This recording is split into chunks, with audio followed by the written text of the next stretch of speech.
ओम शांति। आज है 14 अक्टूबर 1966 का प्रातः क्लास। रूहानी बाप रूहानी बच्चों को समझाते हैं।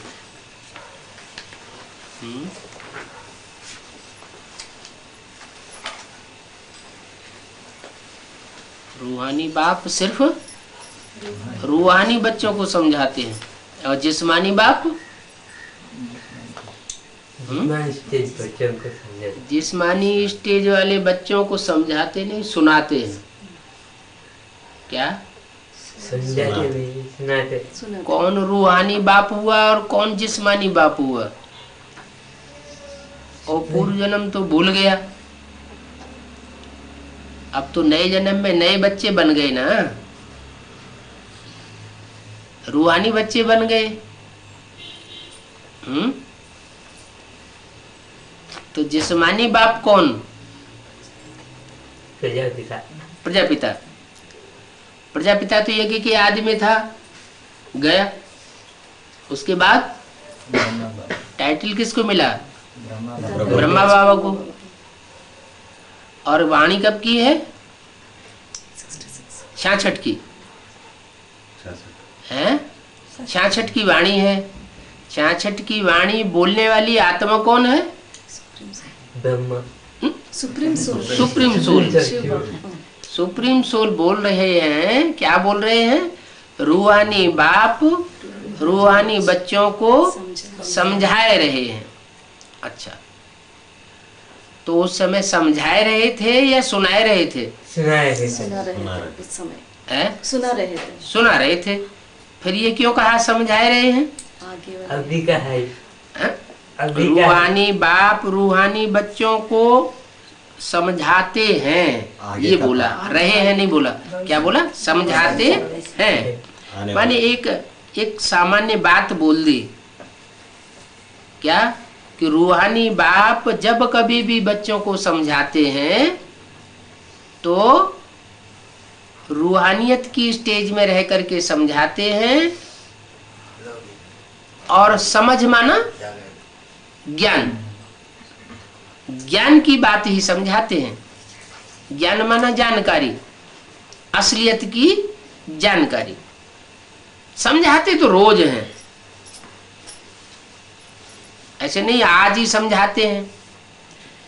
फिर भी कई बातें बच्चे भूल जाते हैं, तो दोबारा समझाना पड़ता है। बच्चों को बुद्धि में ये तो रखना है कि ये संगम युग है। क्या? और ये कलयुग नहीं है।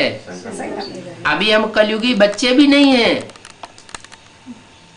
हमें संगम युग में बाप मिला है और हम संगम युगी बच्चे हैं।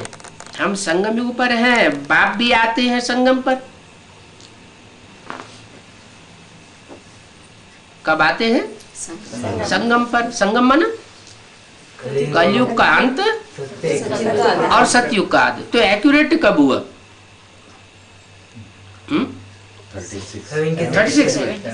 36 में सतयुग का आदि हुआ नहीं। अरे तो संगम कैसे हुआ? 76 में 76 में सतयुग का आदि कहें? हाँ बाबा कहें। कैसे? एक आत्मा के लिए। अच्छा पुरुषोत्तम तो एक आत्मा अकेली चना भाड़ फोड़ेगी क्या है? अकेली आत्मा के लिए सतयुग आया, जंगल में मोर नाचा, किसने देखा? वो सतयुग किस काम का कि एक आत्मा के लिए दो आत्मा के लिए सतयुग आ जाए? है लक्ष्मी तो साक्षात्कार की दुनिया में मस्त रहती है, तो साक्षात्कार के आधार पर खुश रहती है। नारायण की आत्मा ज्ञान के आधार पर खुश रहती है, प्रसन्न रहती है। तो उन दो के लिए अगर स्वर्ग आ जाए तो कहेंगे कि स्वर्ग आ गया, सतयुग आ गया, शुरुआत हो गया, पुरुषोत्तम संगम प्रारंभ हो गया, सभी आत्मा आने लगा। अच्छा, बीज पड़ गया।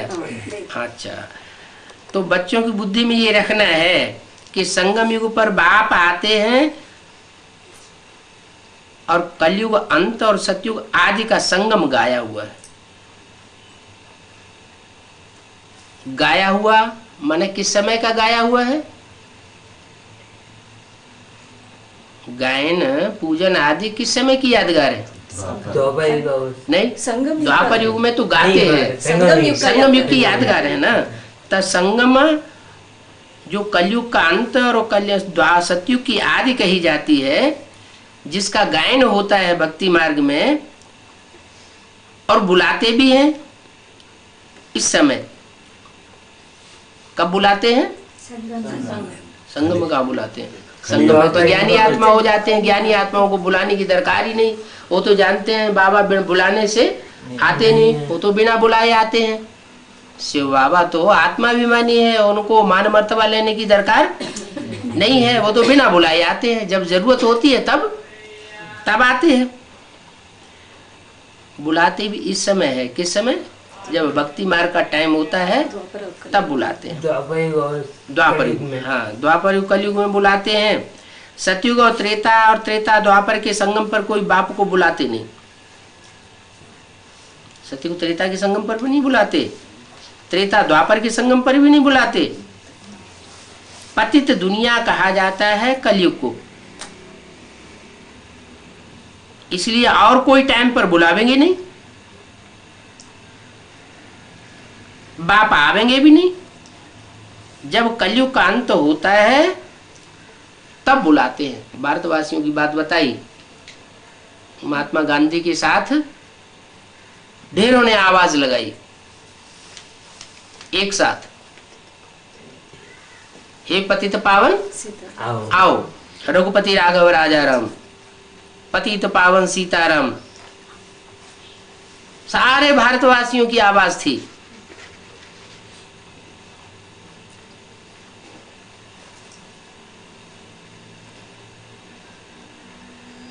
तो जब बुलाते हैं तो बाबा को आना पड़ता है। नहीं, उस समय नहीं आना पड़ता है। जब बुलाते हैं उनका अपना टाइम निश्चित है। बाबा हम पतितों को पावन बनाने के लिए आओ, बुलाते तो हैं, परंतु उनको पता नहीं है कि कल्प की आयु कितनी है। जब टाइम पूरा होगा तभी तो आएंगे। समझते हैं भक्ति करते करते, धक्का खाते खाते आखिर परमात्मा से मिल जाएंगे। कल्प की अंत कब होगी ये कुछ भी पता नहीं है। याद करते ही तब है जब कलयुग का अंत होता है, दुख होता है।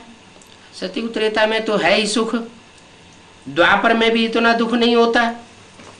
कलयुग में मनुष्य बहुत दुखी होते हैं।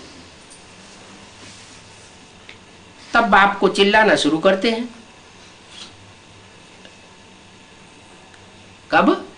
कलयुग के अंत में। अच्छा, तो बुद्धि चली गई वहां पास्ट की दुनिया में। लेकिन शूटिंग पीरियड में भी तो कलयुग होता है। होता है या नहीं होता है? होता है। कलयुग होता है, कलयुग की शूटिंग भी होती है। लेकिन वो किसके लिए होती है? जो आपके बच्चे हैं। ब्राह्मणों के लिए होती है। जब ब्राह्मणों की दुनिया में बहुत तामसी स्टेज की शूटिंग शुरू हो जाती है, तो अंदर से आत्मा पुकारती है कि अब तो प्रत्यक्ष हो जाओ। जयंती का मतलब क्या है? जयंती माना अंत में दे देगा जन्म लेना। तो सन 36 में जन्म नहीं लिया क्या है? कहेंगे जन्म लिया? नहीं 36 में प्रवेश किया।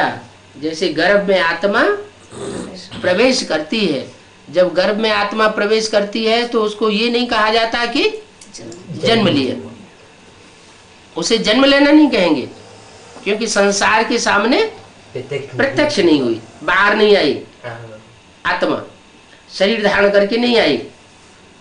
जब सारे संसार में प्रैक्टिकल में प्रत्यक्षता होती है, अखबारों के द्वारा, टीवी के द्वारा, रेडियो के द्वारा,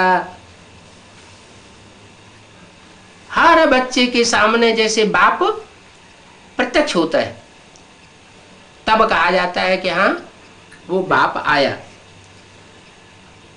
तो बोला जब कलयुग का अंत होता है तो बहुत दुखी होते हैं, तो शूटिंग पीरियड में भी क्या होता है, बहुत दुखी होते हैं। कौन दुखी होते हैं? सबसे ज्यादा दुखी कौन होता है? भारतवासियों में भी कौन है? भारतवासियों में भी कन्याएं भी हैं, माताएं भी हैं, पुरुष भी हैं, अदर कुमार भी हैं, माताएं बहुत। और माताओं में भी कौन दुखी होती है? जगत माता सबसे ज्यादा दुखी होती है, क्योंकि बहुत ज्यादा बड़ी माता है और जगदम्बा है? तो जितना बड़ा कहो ना उतना दुख पाओ ना। तो जब जास्ती पुकार होती है अंदरूनी, क्योंकि बाहर की दुनिया में तो आवाज की पुकार होती है और ब्राह्मणों की दुनिया में अंदरूनी पुकार होती है।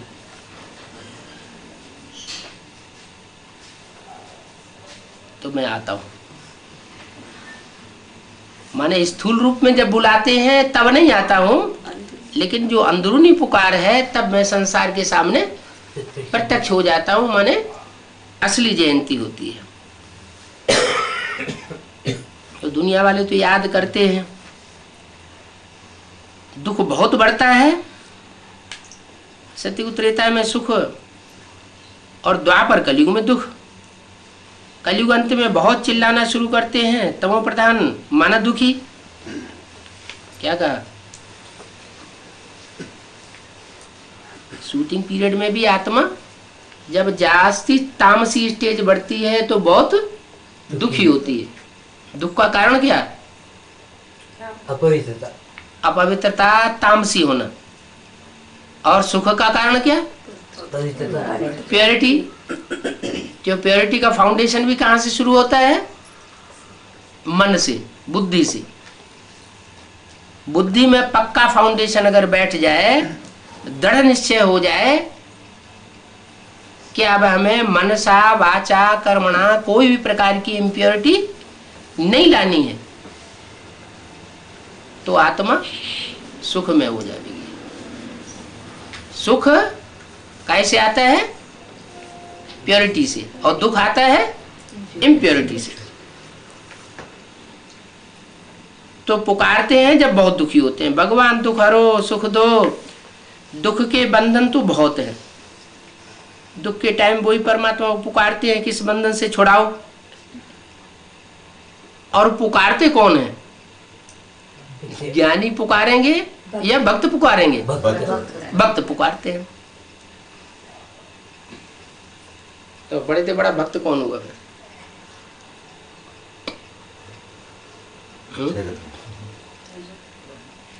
नारद को भक्त कहा? नारद को क्या कहा? भक्त कहा। अच्छा, कितने नारद होते हैं? एक ही नारद होता है? नार माने ज्ञान, दा माने देने वाला। ज्ञान देने वाला जो नारद कहा जाता है वो एक ही होता है। 108। 108। हाँ। अच्छा, सतयुग में नारायण कितने बनेंगे? 8 नारायण। सतयुग में 8 नारायण बनेंगे, तो 8 नंबर वार ज्ञान देने वाले भी तो हुए। नहीं हुई। क्यों? 7 सागर नहीं है? नहीं, सागर नहीं है, 7 सागर डिवाइड किए हुए हैं। हाँ, सबको मिला के एक सागर कहा जाता है ना? तो जो 7 सागर हैं वो ज्ञान देने की स्टेज में भी तो आते होंगे संगम युग में, है? लेकिन उनमें कुछ न कुछ भक्ति के संस्कार रहते हैं, संपूर्ण ज्ञानी नहीं होते। अच्छा, उन नारायणों में पहला नारायण कौन है? संगम की नारायण वो तो प्रजापिता है। प्रजापिता का दिन और प्रजापिता की रात गाई जाती है क्या? नहीं है? ब्रह्मा का दिन। ब्रह्मा का दिन और ब्रह्मा की रात गाई जाती है। किसकी गाई जाती है? ब्रह्मा का दिन भी होता है, ब्रह्मा की रात भी। ब्रह्मा का दिन होता है तो ब्रह्मा से विष्णु बन जाता है, सुख में आ जाता है। और ब्रह्मा जब दुख में होता है तो ब्रह्मा की रात आ जाती। ब्रह्मा की रात तो सारे ही ब्राह्मणों की रात। क्या एक के पतित होने से सारी दुनिया पतित हो जाती है, और एक के पावन बनने से सारी दुनिया पावन बन जाती है। प्रजापिता के लिए कभी बोला कि प्रजापिता का दिन और प्रजापिता की रात? क्यों? वो अटल, क्यों नहीं बोला? वो हमेशा ज्ञान में रहता है ही ध्रुव ना। तारा है वो। हाँ, सन 76 से जब से बाप का प्रत्यक्षता वर्ष मनाया गया, तब से लेकर के और अंत तक वो आत्मा डायरेक्टर के रूप में हो गई। क्या? डायरेक्टर। दुख सुख का पार्ट कौन बजाएंगे रंगमंच पर? ब्रह्मा। आत्मा रूपी पार्टधारी पार्ट बजाते हैं, और उनमें ब्रह्मा भी है। ब्रह्मा जो है वो भी प्रवेश करके कोई बड़ी माँ में पार्ट बजाता है, जिसे जगदम्बा कहा जाता है। तो ब्रह्मा की रात कहो या जगदम्बा की रात कहो, वो दुख में आते हैं। जिसमें ज्ञान है, पराकाष्ठा का ज्ञान होगा, तो वो कभी दुखी नहीं हो सकता। बोला जब तमो प्रधान हो जाते हैं, आत्मा जब तामसी बन जाती है तो बहुत दुखी होती है, पुकारते हैं, बहुत धक्के खाते हैं। जब कोई रास्ता नहीं मिलता तो जोर से पुकारते हैं। एक होती है बाहर की पुकार, आवाज की, और एक होती है अंदरूनी पुकार। पुकारते तो है परंतु फिर भी पाते नहीं है।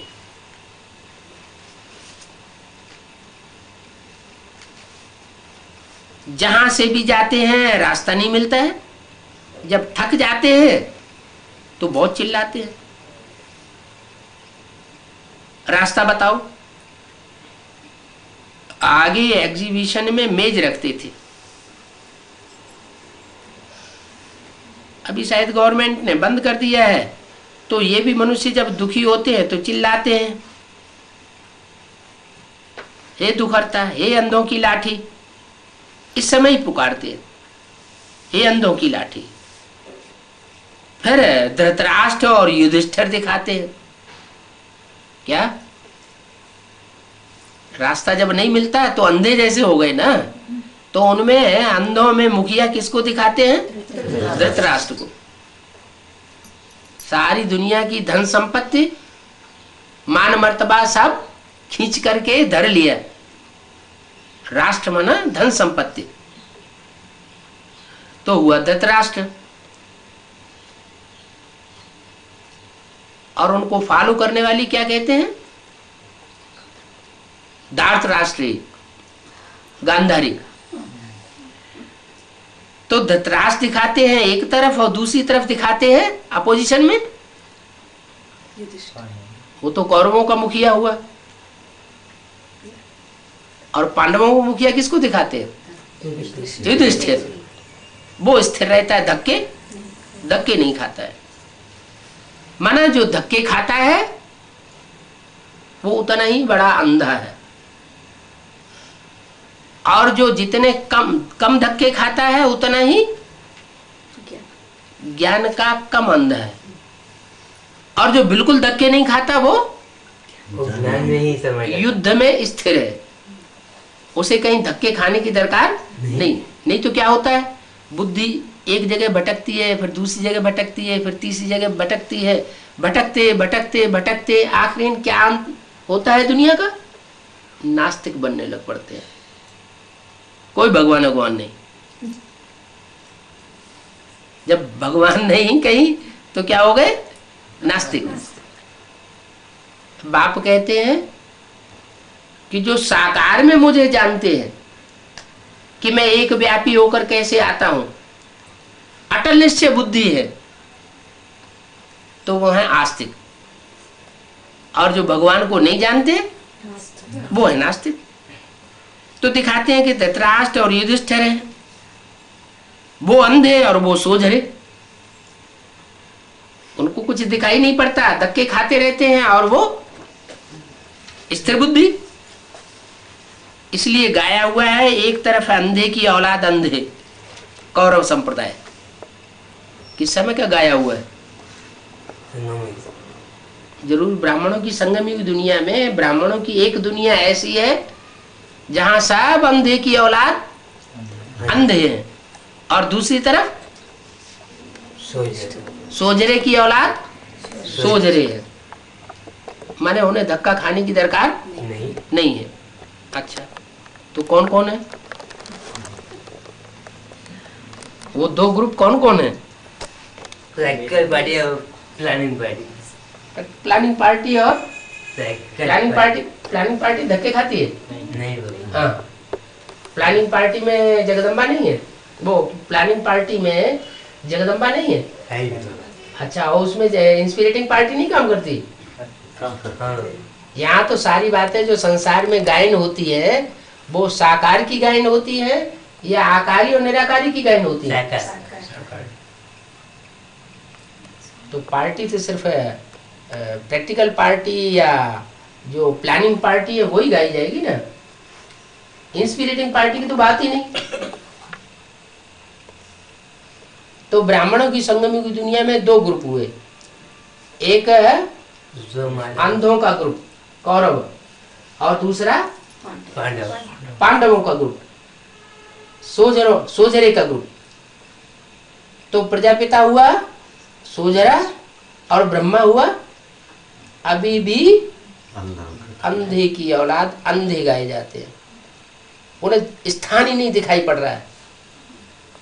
अगर दिखाई पड़े तो बार बार बुलाने पर जाने की उसी जगह क्यों पहुंच जाते हैं? कहाँ?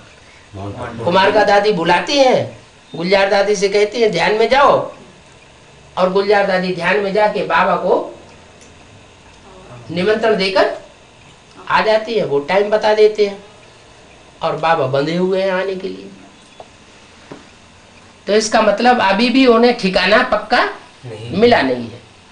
अगर पक्का ठिकाना मिल जाए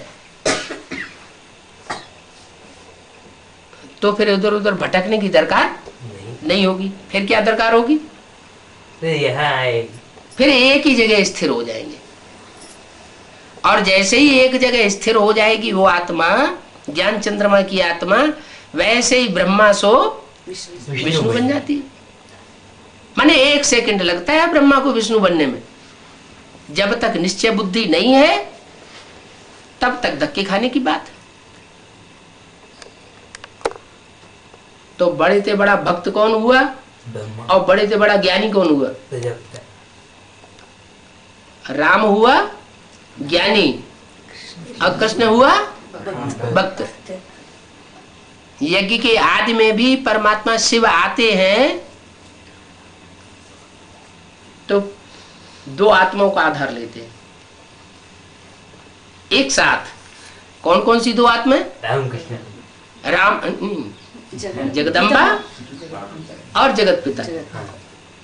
जगत पिता में आते हैं तो ज्ञान सुनाते हैं, समझ देते हैं, समझाते हैं।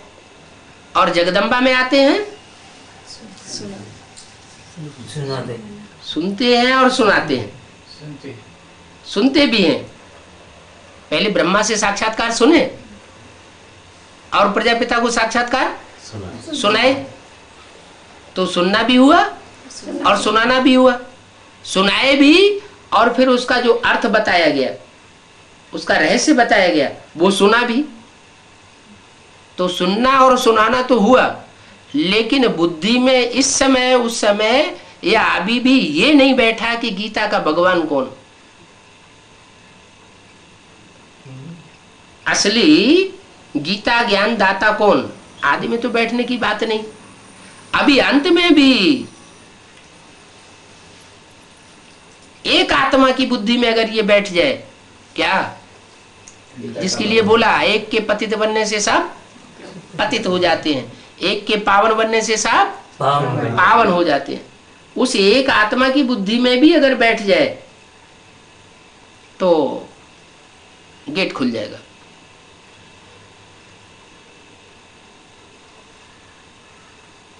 तो गेट खुलने में क्यों रुका हुआ है? क्योंकि गीता का भगवान अभी साबित नहीं हो रहा है। तो एक तरफ है सोजरे, दूसरी तरफ है अंधे। लाठी के लिए चिल्लाते हैं। कौन सी लाठी? ज्ञान की। ज्ञान की लाठी। अंधों का आसरा क्या होता है? लाठी। लाठी के लिए चिल्लाते हैं। दूसरी तरफ है पांडव, जो चिल्लाते नहीं हैं। तो ये तो सब ब्राह्मणों की बड़ी दुनिया की बात हो गई। उनमें रावण, कुंभकर्ण, मेघनाथ जैसे भी ब्राह्मण दिखाए, और गुरु वशिष्ठ विश्वामित्र जैसे भी ब्राह्मण दिखाए। माने एडवांस पार्टी और बेसिक पार्टी। अच्छा, अब एडवांस पार्टी में भी जितनी भी जो भी बीज रूप आत्माएं हैं, उनमें सब एक जैसी है या उनमें भी दो ग्रुप है? उनमें भी दो ग्रुप है। कौन कौन से दो ग्रुप है? सूर्यवंशी, चंद्रवंशी। वहां भी जब यज्ञ का आरंभ हुआ तो भी दो ग्रुप हुए थे। एक ग्रुप पहले ही छोड़ के चला गया, सन 36-47 के बीच ही चला गया। के साथ जो सूर्यवंशी ग्रुप था वो गया, और बाकी चंद्रवंशी और चंद्रवंशियों के जितने भी चेले चपाटे या बाल बच्चे थे वो सब यज्ञ में रह गए। वो तो वहां की बात हुई। अब बीज रूप आत्माओं की एडवांस पार्टी की दुनिया की बात। यहां भी बीज रूप आत्मा में दो ग्रुप। कौन कौन से? एक सूर्यवंशी ग्रुप और दूसरा चंद्रवंशी ग्रुप। क्योंकि ज्ञान चंद्रमा माँ है, तो उस माँ की गोदी में कौन पलते हैं?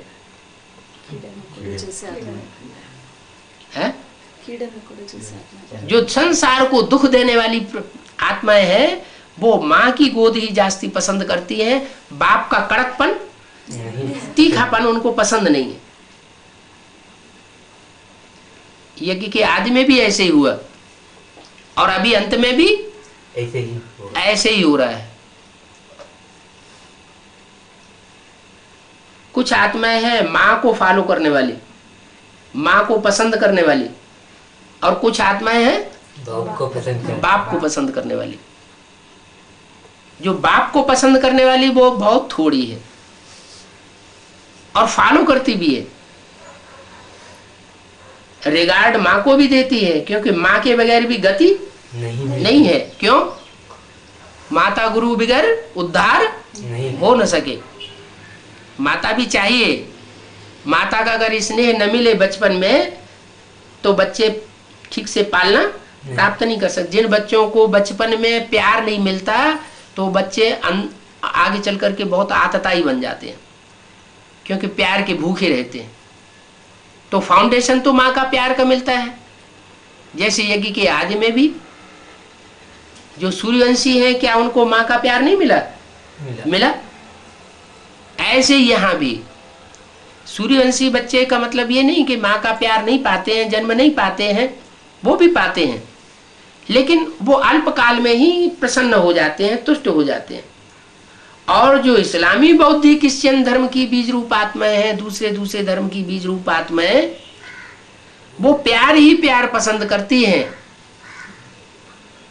वो ला को पसंद नहीं करती है। यही कारण है कि ला को पसंद न करने वाली आत्माएं माँ की गोद पसंद करती है, माँ की रहबरी में रहना चाहती हैं सिर्फ। इसलिए मुरली में बोला हुआ है, जगदम्बा के पुजारी हैं सब रावण संप्रदाय। क्या बोला? जगदम्बा के पुजारी है रावण संप्रदाय, और सूर्य की पूजा करने वाले राम संप्रदाय हुए। सूर्य और चंद्रमा। सूर्य जितना ही तीखा और जितना ही गर्म है, चंद्रमा उतना ही शीतल है, ठंडा है। तो एडवांस पार्टी में भी अभी दो ग्रुप हैं। एक ग्रुप सूर्यवंशी बच्चों का, जिसके लिए बोला है एक भी पावरफुल संगठन तैयार होने पर एक दूसरे को खींचते हुए अंत में 108 की माला का संगठन एक हो जाएगा। इसका मतलब कितने ग्रुप हैं? एक 108 की माला में कितने ग्रुप हैं? एक 9 ग्रुप हैं। नास्तिक धर्म को तो निकाल दो, वो तो माला में आता ही नहीं, वो संगठन बनाता ही नहीं। वो क्या करता है? सारी दुनिया का संगठन बिगाड़ देता है। तो 9 जो ग्रुप हैं, उन 9 ग्रुप्स में पहले पहले कौन सा तैयार होना है? जो चंद्रवंशी। चंद्रवंशी कहां से पहले तैयार हो जाएगा? जब मुरली में बोला हुआ है चंद्रवंशी राधा, सूर्यवंशी कृष्ण। सूर्यवंशी कृष्ण तो चंद्रवंशी राधा के यहाँ जा न सके, तो बड़ी मुझ हो गई है। आखिरी राधा को ही सूर्यवंशी कृष्ण के यहाँ आना पड़ता है। क्या? राधा को ही आना पड़ता है। या तो उनके परिवार वालों को आना पड़े। तो माना अपनी जगह पर दृढ़ रहने वाला कभी भी उसको हिलने की दरकार नहीं है, किसी के सामने जाकर के माथा टेकने की दरकार नहीं है। इससे पहले जो वाणी चली है उसमें बाबा ने यही बात विशेष इशारा दिया कि अगर एक को पहचाना है तो एक से ही सुनना है और कहीं भी धक्के नहीं खाना है। एक शिव बाबा, दूसरा न कोई। क्या? अगर कहीं दूसरी जगह धक्का खाने जाते हैं या दूसरे से सुनने जाते हैं, इससे क्या साबित होता है? एक से नहीं, इससे साबित होता है कि एक के ऊपर पूरा निश्चय नहीं बैठा। नहीं तो टाइम वेस्ट करने क्यों जाया जाए? कहीं जाएंगे तो टाइम भी वेस्ट होगा, जाने आने में धन भी वेस्ट होगा, और एनर्जी भी वेस्ट होगी। तो भक्ति मार्ग में होता है वेस्टेज और ज्ञान मार्ग में होता है स्टोरेज। ज्ञान मार्ग में स्टोर करना है, इकट्ठा करना है सब प्रकार की शक्तियां, और भक्ति मार्ग में सब कुछ वेस्ट होता रहता है। जैसे 2500 वर्ष हमने सारा टाइम गंवाया, जो भी धन गंवाया वो सारा धन भक्ति मार्ग में ऐसे ही बिखेर दिया, एनर्जी सारी खत्म कर दी। शरीर टिर्रिया से पैदा होने लगे, शरीरों में ताकत भारतवासियों की नहीं रही। जो दूसरे धर्म की आत्माएं ऊपर से डायरेक्ट आ रही है, उनके लंबे चौड़े हट्टे कट्टे स्वस्थ शरीर होते हैं, लंबी आयु होती है। रशियंस की एज अभी सबसे जास्ती एवरेज एज। क्यों है उनकी सबसे जास्ती एज? क्योंकि हाँ नई आत्माएं, लास्ट धर्म की नई आत्माएं आई तो उनकी ज्यादा एज। और भारतवासियों की एवरेज एज 30 से भी कम रह गई। अब कारण क्या हुआ? एनर्जी कम, शरीर की वेस्ट करते रहे। भक्ति मार्ग में सबसे ज्यादा भक्ति भारतवासियों ने की या दूसरे धर्म वालों ने या दूसरे देश वालों ने? भारत में सबसे ज्यादा भक्ति होती। भक्ति माने अंधश्रद्धा। तो अंधश्रद्धा युक्त भक्ति करते करते नीचे गिरते गए। अब आ जाइए संगम युग में। संगम युग में भी यही हाल होता है। ज्ञान चंद्रमा ब्रह्मा और ब्रह्मा के फॉलोअर्स, ज्ञान मिल चुका है, ज्ञान मिलने के बावजूद भी अंधश्रद्धा युक्त भक्ति अभी भी कर रहे हैं। कोई आत्मा ऐसी होती है ज्ञान में भी चलती हैं और पूरा निश्चय न होने की वजह से भक्ति भी करती रहती है। माने एक से पूरा लेन देन नहीं करेंगी।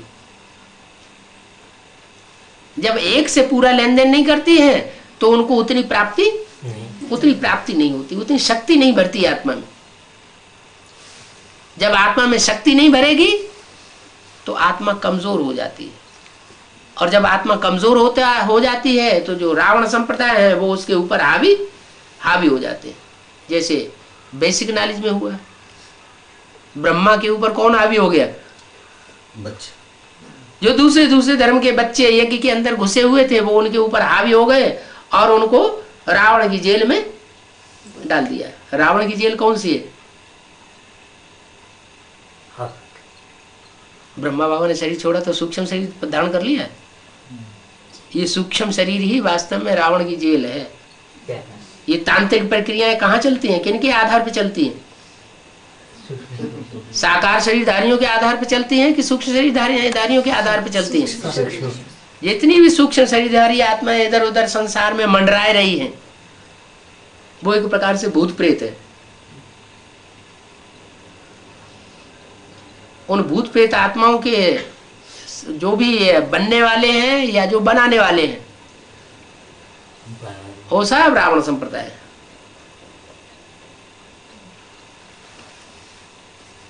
उन भूत प्रेतों को कंट्रोल करना भूतनाथ का काम है। भूतनाथ का काम है तो भूतनाथ के बच्चे भी होंगे, वो भी कंट्रोल करेंगे या उनके अधीन हो जाएंगे? उनको कंट्रोल करेंगे।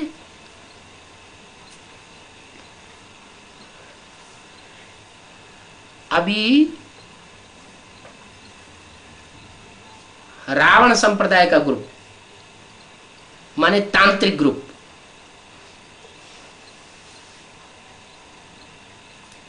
ब्रह्मा कुमारियां तांत्रिकों का आधार लेती चली जा रही है, और जो बीज रूप सूर्यवंशी आत्माएं हैं वो कभी भी तांत्रिकों का आधार लेने वाली नहीं है, क्योंकि उन्हें पक्का निश्चय है, एक शिव बाबा दूसरा। दुनिया की सारी डोरी एक बाप के हाथ में है। कब? अभी संगम युग में। हाँ, जो हिम्मत करेगा उसको मदद मिलेगी, और निश्चय नहीं होगा तो हिम्मत भी नहीं करेगा। निश्चय होगा तो एक से मदद लेने की पूरी हिम्मत भी करेगा। तो जो चिल्लाते हैं वो है सब भक्त, और जो चिल्लाते नहीं है कि जो पाना था सो पा लिया, हमें तो जो एक मिलना था सो एक मिल गया, अब हमें यहाँ कहीं इधर उधर भटकने की दरकार नहीं, किसी का आसरा लेने की दरकार नहीं है। तो पांडव चिल्लाते नहीं है, उन्हों की तरफ साक्षात परमपिता परमात्मा है। साक्षात, साक्षात माना साकार में, अव्यक्त माने आकार में या निराकार में, और व्यक्त माना साक्षात। तो उन्हों की तरफ साक्षात परमपिता परमात्मा है जो रास्ता बताते हैं। ऐसे नहीं कि सन 68 तक ही रास्ता बताया था साक्षात परमपिता परमात्मा ने। उस समय तो वास्तव में परमात्मा ने रास्ता बताया भी नहीं था, सिर्फ सुनाया था, और सुनी हुई बातों को बहुतों ने समझा ही नहीं। बहुतों ने क्या, जिसके तन में प्रवेश किया उसने ही नहीं समझा, तो दूसरे कैसे समझेंगे? और क्यों नहीं समझा? क्यों नहीं समझा? क्योंकि भक्ति का पार्ट है। भक्त वो जितने भी सतयुग में नारायण बनते हैं वो सब भक्त आत्माएं। वो सतयुग में जो भी प्राप्ति करते हैं वो साकार से प्राप्ति करते हैं, साकार के द्वारा जन्म लेकर। और सूर्यवंश से बच्चे डायरेक्ट सुप्रीम सोल से प्राप्ति करते हैं। तो फर्क होगा कि नहीं होगा? जरूर फर्क होगा।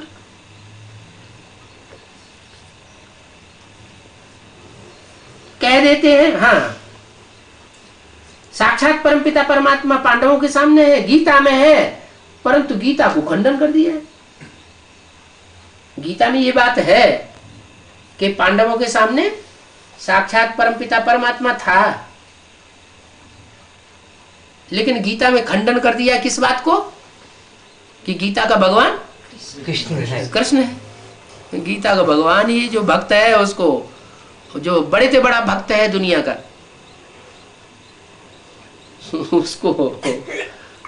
उसको ही उन्होंने गीता का भगवान साबित कर दिया। अब भक्ति कहां से आती है?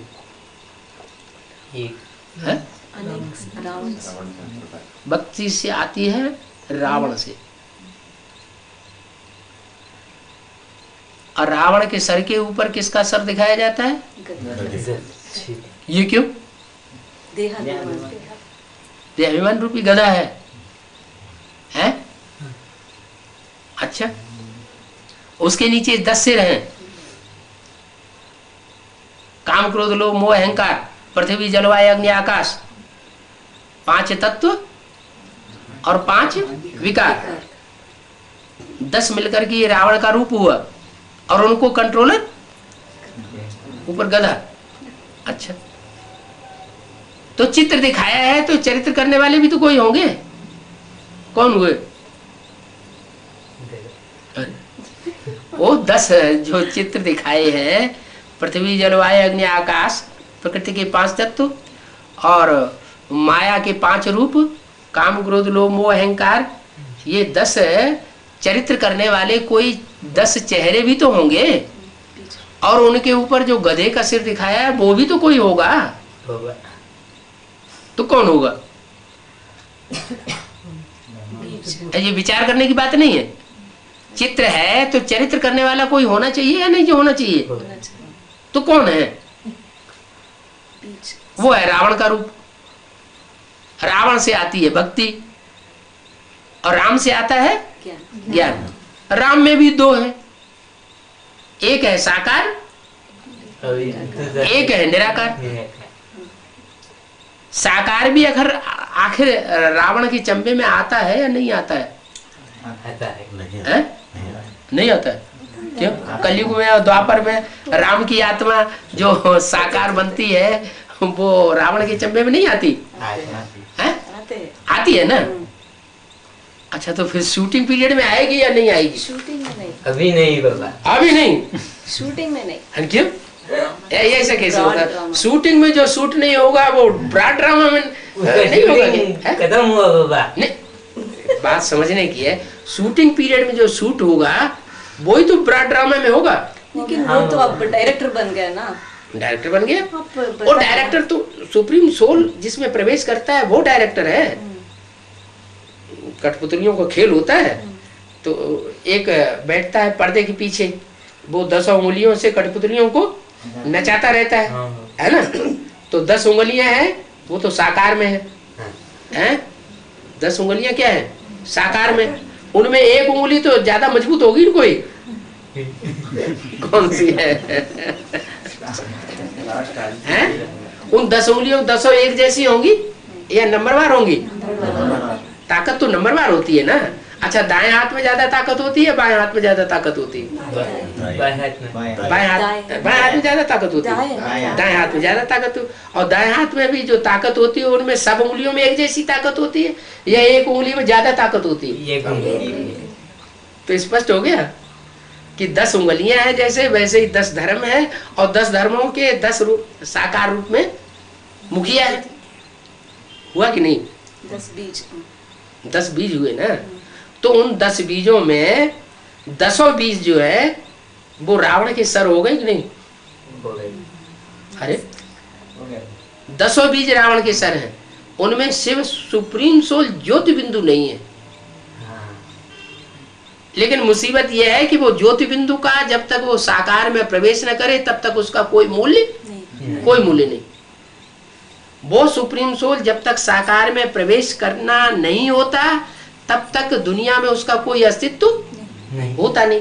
और जब प्रवेश करता है तब उसका अस्तित्व शुरू होता है। उसकी भी पहचान शुरू होती है निराकार की, ज्योति बिंदु की। और जिसमें प्रवेश करता है उसकी भी पहचान होती है। उसके बगैर वो नहीं और उसके बगैर वो नहीं। इसलिए बोला कि वो निराकार आता तो है, लेकिन क्या बैल पर हमेशा सवारी होती है? नहीं। हैं? बैल पर सदा काल तो सवारी होती नहीं। फिर सुप्रीम सोल शिव को मुकर्रर रथ भले है, लेकिन क्या एक में ही हमेशा प्रवेश रहता है या दूसरे बच्चों में भी प्रवेश करके पार्ट बजाता है? दूसरे बच्चों में माने नंबरवार 108 बच्चे भी हैं जिनमें प्रवेश करके बीज रूप आत्मा में प्रवेश करके वो शिव सुप्रीम सोल पार्ट बजाता है। इसका मतलब ये हुआ कि जो सूर्यवंशी ग्रुप है वो सूर्यवंशी ग्रुप जिसमें मुकर्रर रूप से शिव एक रथ में प्रवेश करते हैं, उस एक रथ के नजदीक रहने वाले जो विशेष बच्चे हैं वो हुए सूर्यवंशी। क्या बाकी तो फिर कुछ ना कुछ दूरी होगी ना। तो जो बिल्कुल नजदीक रहने वाले जो बच्चे हैं उनका संगठन पहले तैयार हो जाता है, और वो बच्चे ऐसे हैं जो गीता का भगवान जब ज्ञान मिल जाता है, जब वाणी मिल जाती है तो उस वाणी का आधार लेकर के मजबूती से चलते हैं। उनकी बुद्धि में से ये बात नहीं निकलती कि गीता का भगवान कृष्ण की सोल है। उनकी बुद्धि में ये बात पक्की रहती है, और यही बात पक्की होने की वजह से वो ज्यादा पावरफुल बन जाती है। दुनिया के पतन का कारण मूल क्या हुआ? गीता का भगवान। गीता का भगवान जिनकी बुद्धि से निकल गया उनकी ताकत कम हो गई, क्योंकि ये बहुत बड़ी गाली हो गई। क्या गीता है माता, और गीतापति भगवान की जगह नाम डाल दिया बच्चे का। तो बच्चा अगर माता का पति बन जाए तो बड़ी से बड़ी दुनिया की गाली हो गई ना। तो गाली देने वालों का क्या असर होगा? और वो भी भगवान को गाली देते हैं और विनाश को पाएंगे। तो विनाश को पाते हैं। विनाश को पाने का मतलब बीज रूप आत्माओं में ये नहीं कि वो कोई शरीर छोड़ देंगे, लेकिन उनका पद भ्रष्ट हो जाता है। तो पहली बात बुद्धि में ये बैठने की है कि गीता का भगवान अभी वर्तमान में कौन? अभी भी गीता माता की बुद्धि में ये बात नहीं बैठी है कि गीता का भगवान शिव शंकर भोलेनाथ है। शिव शंकर भोलेनाथ गीता का भगवान है। ये जिनकी जिनकी बुद्धि में अभी बैठ रहा है वो सूर्यवंशी साबित हो जाएंगे। नहीं बैठ रहा है वो चंद्रवंश में चले जाएंगे।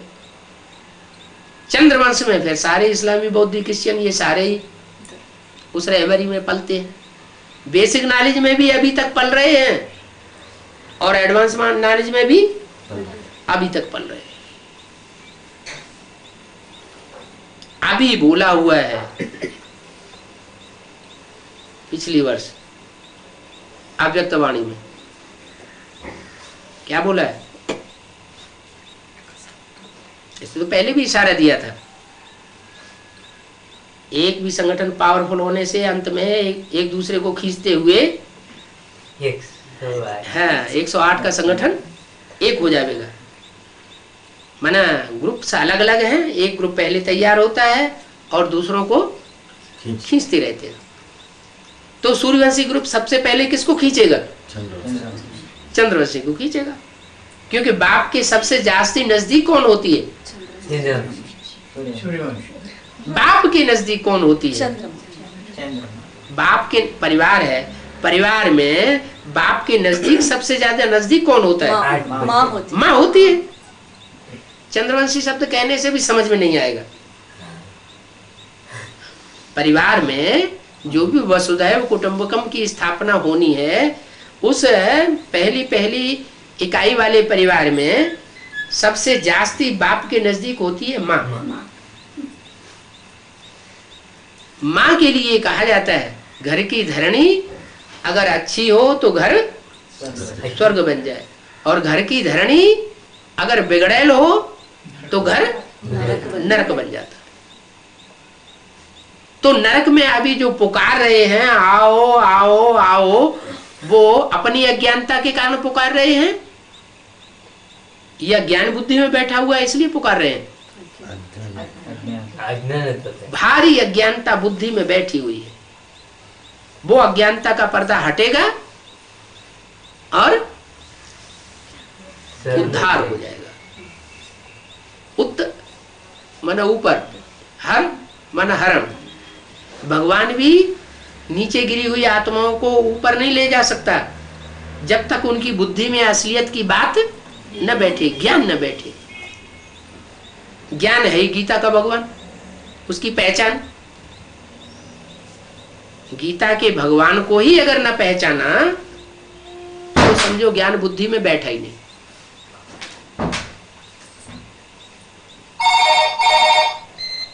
अभी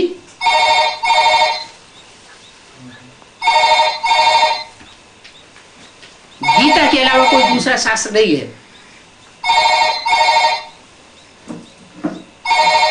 क्या जिसमें भगवान वाच लिखा हुआ हो? क्या इस्लाम धर्म का शास्त्र है, क्रिश्चियन धर्म का शास्त्र है, बौद्धियों का भी शास्त्र है,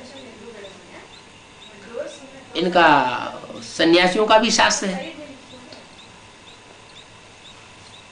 लेकिन कोई शास्त्र में ये नहीं लिखा कि गीता का भगवान उस शास्त्र को सरपरस्त है, शास्त्र का सरपरस्त है। सिर्फ एक ही है, श्रीमद् भगवत गीता। तो वो श्रीमद् भगवत गीता साकार में होगी या निराकार में होगी? शास्त्र, शास्त्र माना क्या? शासन करने वाला। शास माना शासन, शास्त्र माना शासन करने वाला ग्रंथ। वो तो उन्होंने कागज बनाई दिया, कागज की किताब बनाई दी, उसको ग्रथित कर दिया। क्या कोई किताब होती है ना, तो मोटा ग्रंथ बनाते हैं तो उसके जुज होते हैं, तो जुजों को धागे से सिल करके उसको इकट्ठा कर देते हैं, उसको कहते हैं ग्रंथ।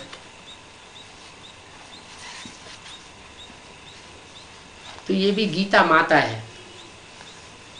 गीता माता के सारी सृष्टि बच्चे हैं, लेकिन सब बिखरे हुए हैं। जितने भी बिखरे हुए सारे ग्रुप हैं वो बीज रूप एडवांस पार्टी में वो अब सब ग्रथित होने। मां से पूरी तरह जुड़े और मां बाप के साथ जुड़े। क्या सरस्वती को जगदम्बा कहते हैं ना? क्या कहते हैं? जगत की अम्बा। तो जो जगत की अम्बा है वो जगदम्बा सरस्वती को सब नदियों के बीच में लोप नदी दिखा दी है। क्या लोप हो गई। ये गायन किस समय का है? नहीं, गायन तो सारे संगम युग के ही है, लेकिन संपन्न स्टेज के गायन है, अंत समय के गायन है, या जब संगम युग शुरू होता है उस समय के गायन है? अंत समय का गायन है। बेसिक नॉलेज का भी जब अंत हुआ तो सरस्वती लोप हो गई। एडवांस नॉलेज का भी जब अंत होने को आता है तो जगदम्बा किसी को दिखाई नहीं पड़ती। इसलिए सरस्वती नदी को क्या दिखा दिया? गंगा को दिखाते हैं, यमुना को दिखाते हैं, लेकिन सरस्वती को दिखाते नहीं। वो गुप्त नदी हो गई, लोप हो गई। लोप नहीं हो जाती है क्योंकि रुद्रमाला का मुख्य मणका है। क्या रुद्रमाला में जो भी 108 मणके हैं उनमें सुप्रीम सोल के नजदीक मणके कौन से हैं? माँ और बाप। तो जो नजदीक मणके हैं वो शरीर छोड़ करके लोप हो जाएंगे या रहेंगे? रहेंगे ना। उनको तो कंचन काया बनानी है ना, कि नहीं बनाएगी? कुछ मणकों की कंचन काया बनेगी, कुछ की नहीं बनेगी। कंचन काया तो सभी की बनेगी, लेकिन वो लोप हो जाते, माने देखने में सबको आते नहीं। लुप्त नदी दिखाई गई है तो, लेकिन गुफा में दिखाई जाती है। कौन? जो देवी है उसको गुफा के अंदर स्वरूप दिखाया। जैसे शिव को एक मंदिर ऐसा बनाया अमरनाथ में कि गुफा के अंदर शिव दिखाया जाता है, ऐसे ही उससे नीचे दूसरा मंदिर है देवी का, उसको गुफा के अंदर दिखाया। वैष्णो देवी कोई गया कि नहीं? वैष्णो देवी नहीं, कोई नहीं गया। अरे ये तो बिल्कुल भक्ति नहीं की। सब दक्षिण भारत वाले, दक्षिण भारत वाले नॉर्थ वैष्णो, इंडियंस यूजुअली दक्षिण भारत वाले वैष्णो देवी जाते ही नहीं कभी हैं? यहाँ से और दक्षिण भारत, बहुत दूर है ना, इसीलिए दक्षिण भारत वालों के लिए तो खास वो ये दक्षिण भारत की एक हवाई कंपनी निकली है एयर डक्कन, उसने तो खास यात्रा बना दी है वहां के लिए। क्या वैष्णो देवी के लिए यात्रा जाती है। हाँ, कतरा से दक्षिण भारत। कतरा कहाँ पर है? दक्षिण भारत वालों को कुछ पता ही नहीं है। उत्तर भारत वाले ज्यादा भक्ति करते हैं लगता है। तो अब ज्ञान मार्ग में आ गए, रूहानी यात्रा से। इसलिए भारत का स्वदेश कह दिया है। हम सिर्फ रूहानी और दक्षिण भारत वालों को भारत का विदेश कह दिया, ये भक्ति नहीं करते। अच्छा, आखिरी जन्म में भक्ति नहीं करते तो कोई खराब बात थोड़ी है। भक्ति कब करनी चाहिए? शुरुआत के आदि के जन्मों में, द्वापर युग में, या कलयुग के अंत की भक्ति करना चाहिए? शुरुआत में। हाँ, जिन्होंने आदि में भक्ति की सात्विक भक्ति, वो है श्रेष्ठ भक्त, सात्विक भक्त। और जिन्होंने अंत की भक्ति की वो है तामसी भक्त। जिन्होंने तामसी भक्ति की उनको कौन सी प्राप्ति होगी? ज्ञान की तामसी प्राप्ति होगी। और जिन्होंने सात्विक भक्ति की उनको सात्विक ज्ञान की सात्विक प्राप्ति होती।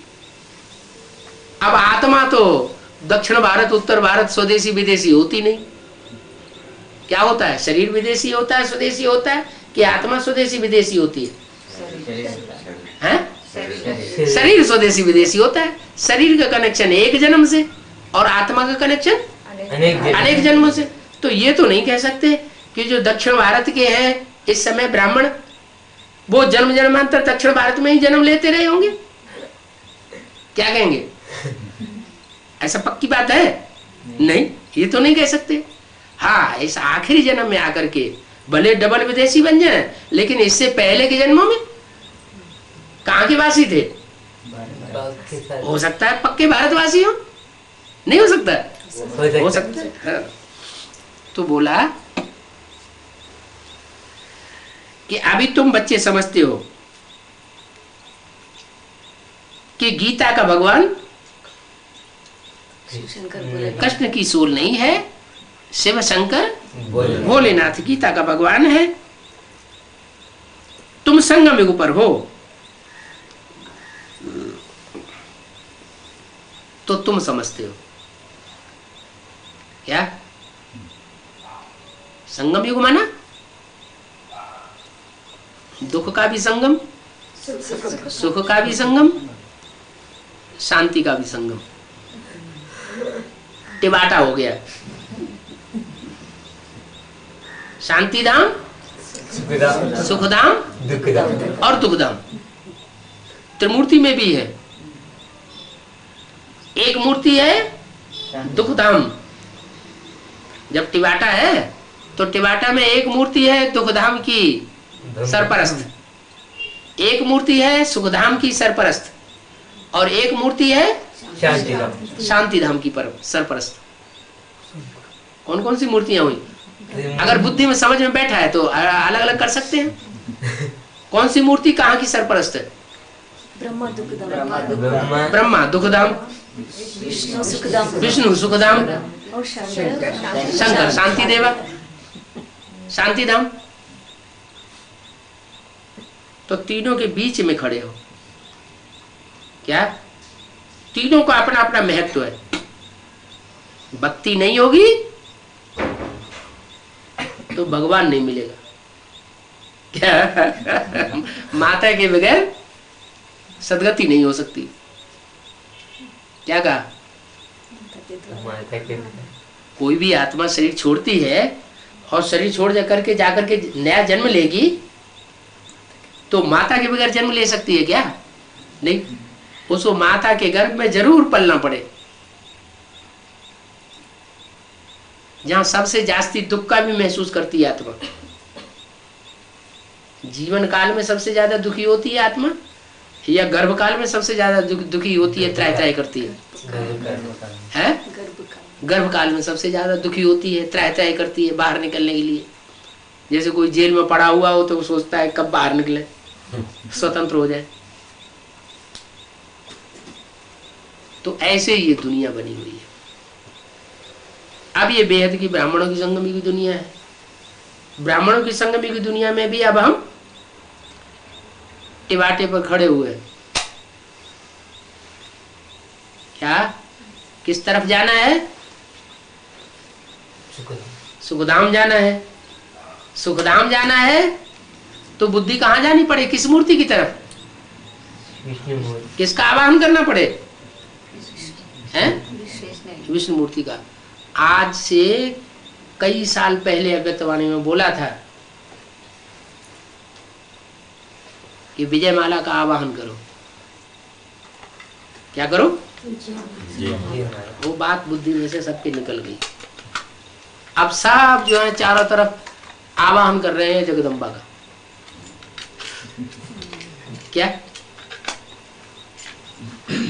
जो मूर्ति है जिससे प्रैक्टिकल में परिवर्तन होना है संस्कारों का, उसके लिए अव्यक्तवाणी में बोल दिया है। क्या बोला है? कि जो असली सर्विस है वो करना अभी अफ्रीका ने शुरू किया है। भले मेगा प्रोग्राम करते रहे हो, प्रदर्शनी के प्रोग्राम करते रहे हो, मेले मिला खड़े, कॉन्फ्रेंस आदि करते रहे हो, वो सब बेकार सर्विस है, नकली है, डुप्लीकेट है। उससे उद्धार नहीं होना है। असली सेवा अभी अफ्रीका में शुरू हुई है।